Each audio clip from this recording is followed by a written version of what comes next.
Pag sinabi natin Filipino food or Filipino cuisine, pumapasok agad sa isip natin ang mga pagkain na tulad ng lumpia, sisig, or adobo. Naalala din natin ang mga lugar tulad ng Pampanga na may traditional and conservative cuisine, o kaya naman Iloilo na kilala bilang food haven ng Philippines dahil sa mga diverse na pagkain dito, or Metro Manila with its unique and innovative Filipino food selection. Pero meron din isang probinsya na 40 kilometers away lang sa Manila ang meron ding rich history, diverse food, and innovative dishes ang hindi masyado nabibigyan ng pansin pagdating sa Filipino cuisine.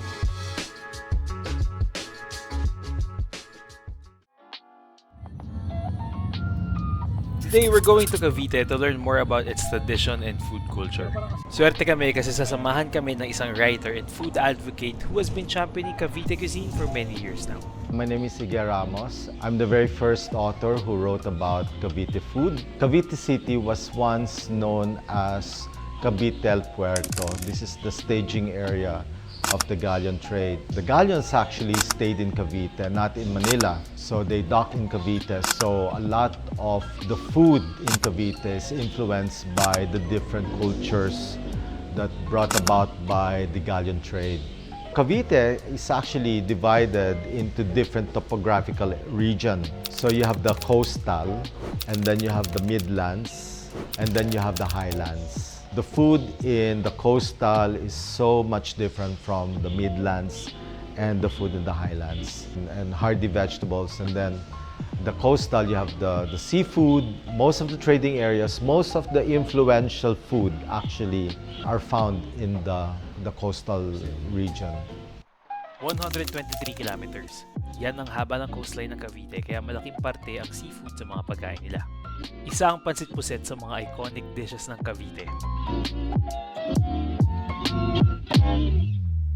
At para matikman to, pumunta kami sa Asyong's Caviteño Restaurant. A family-owned restaurant run by Sonny Lua, a local icon in Caviteño cuisine and a close friend of Ige. Kinuwento sa amin ni Sonny kung paano nagsimula ang Asyong's from being a humble bahay eatery to now a renowned Cavite restaurant.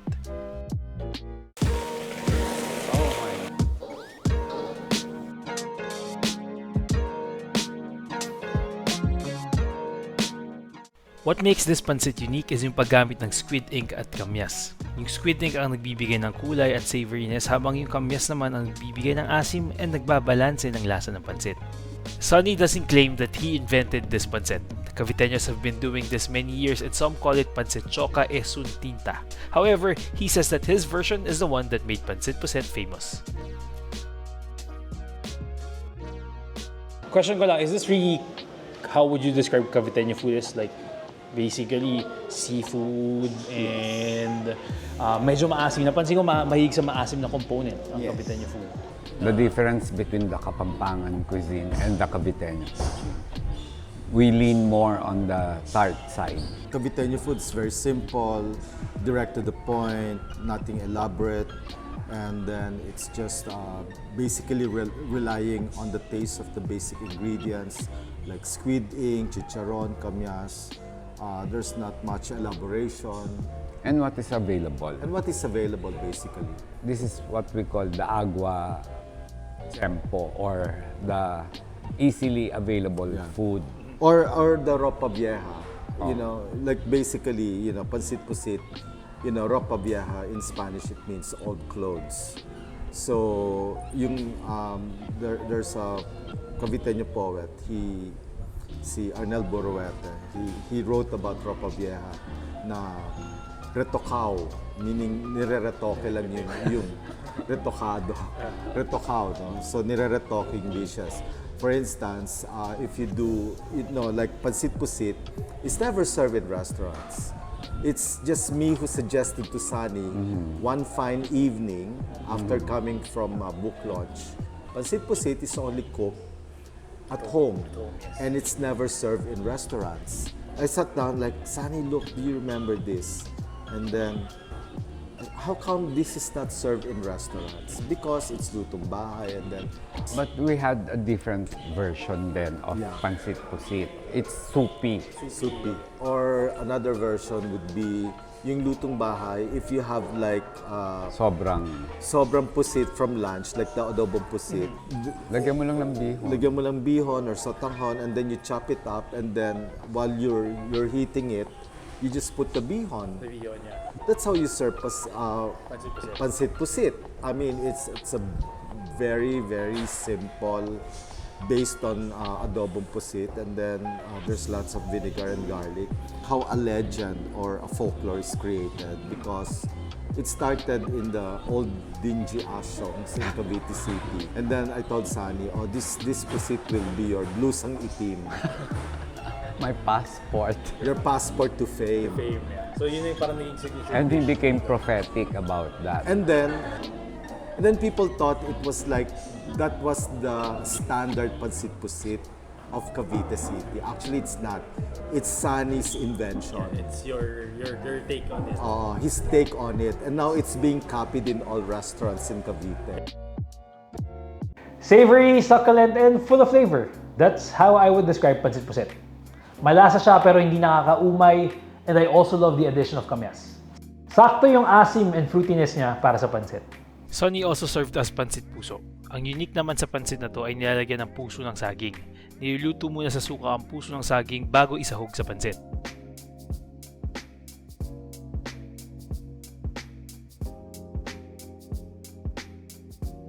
This pancit has the right balance of savory, tanginess, and a bit of sweetness. It has two noodles, bihon and canton, which adds a great texture to the pancit. Okay, yung pansit puso, I grew up eating that in the market, the palengke. It started as a pansit de karahay. Karahay. So that was the name. Okay. Yes. Karahay. So Karahay pansit is, sorry, karahay is a wok. a wok. Okay. It's an Indian wok. So, yun yung basis and then the souring agent, they use boiled Puso ng saging. puso ng saging that's cooked in vinegar. And a Then- little salt. Little salt. Very innovative. So, Whatever is and innovative. of course, like you cannot like trace the provenance, but we've been eating it like for the longest time. So my parents were born in the 1920s, and they knew about it since they were like kids. So, and then sometimes, diba, there's certain pansit, like pansit puso. Sometimes we put like roasted, parang fried shallots. Yes. Yung sibuyas sa Yeah. Bombay. Kasi dalawa yan. Isang toasted or roasted garlic, especially for our scaldo ng Cavite. We put the garlic and the roasted shallots. Shallots. Yung And the kasubha, sibuyas Bombay. the poor version of saffron. When you expect kasi na parang puso ng saging medyo maasim. But this one needs siya eh. Hindi, kasi akong nagluto. Sweet. Sweet. May I love. can be sweeter. Yes, may love siya. This one's the origin nito is, would you say Cavite City? Cavite City to the... In the whole, that's why I told you Coastal, earlier, area. we have two versions. Kasi the first time I ate this, I was this small. My nanay was from Rosario, Cavite. Doon ko siya unang natikman. Hindi lang sa Cavite City. Tapos, there's another pansit, the pansit kilawin with shredded papaya, with innards, or another version nun, fish naman, galunggong flakes, na ang sarap din. Ayun sir, maasim din po. Maasim because of the kilawin. Hindi siya kinilaw ha, kilawin. Kilawin. This pancit shows the ingenuity and resourcefulness of Caviteños in making use of what's available and turning them into something delicious. This offers us a glimpse on how their cuisine has been developed over the years.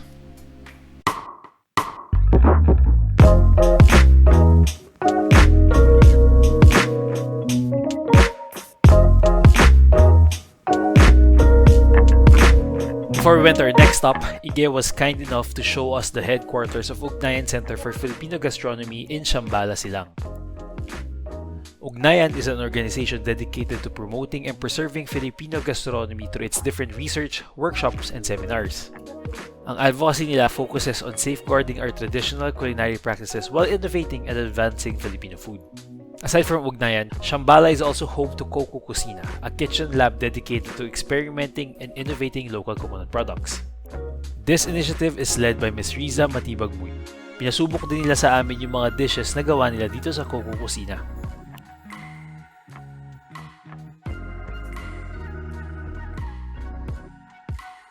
Moving on, from getting to know the popular pansit, pusit, and puso, pupunta naman tayo sa isang eatery na nag-serve ng classic Caviteño dishes and an underrated Caviteño dish na hinahanda lang nila tuwing mahal na araw.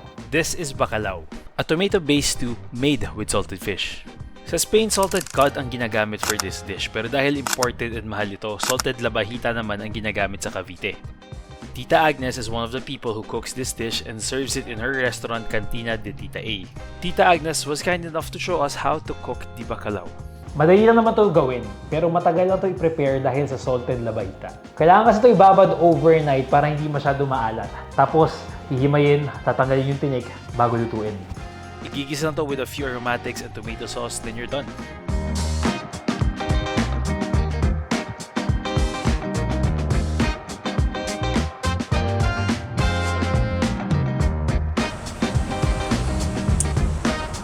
Wow. Okay na. It's so simple to make, yet it's very unique in its own way.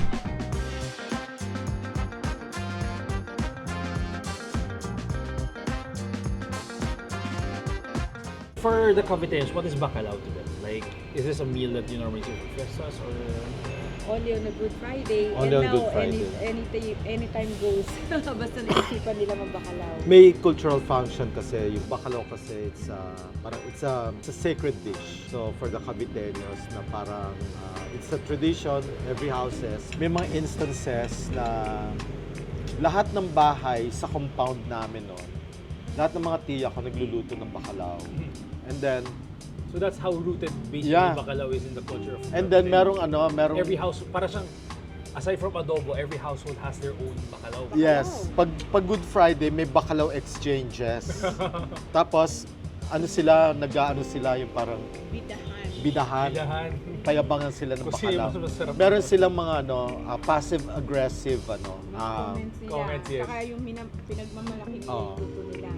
masarap yung eto Oo, bacalao ako, namin. Purong I detail, purong isda. Oo.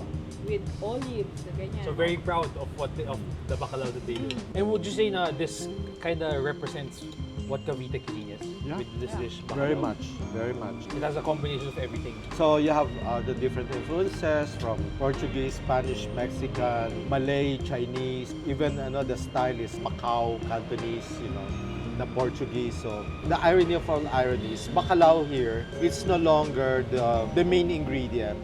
It's labahita. Labahita.